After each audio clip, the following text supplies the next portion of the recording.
প্রবাসে থাকা মানে সব কাজ নিজেদেরকে করতে হয়, কোনো কাজের হেল্প পাওয়া যায় না।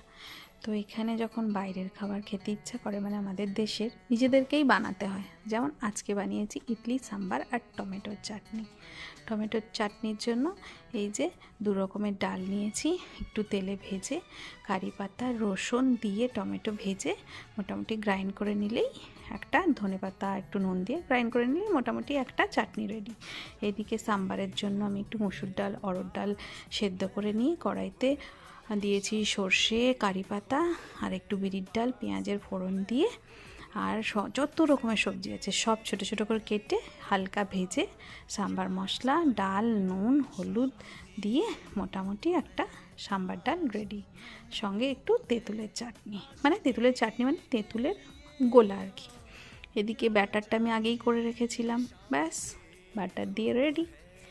আমার মেয়ে তো এটা খুব পছন্দ করে খায়, আর আমার এই যে জয় ধরো ধরো ধরো নিজে হাতে খাবে।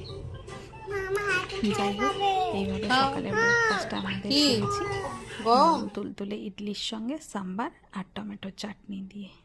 কেমন লাগলো জানিও। Thank you.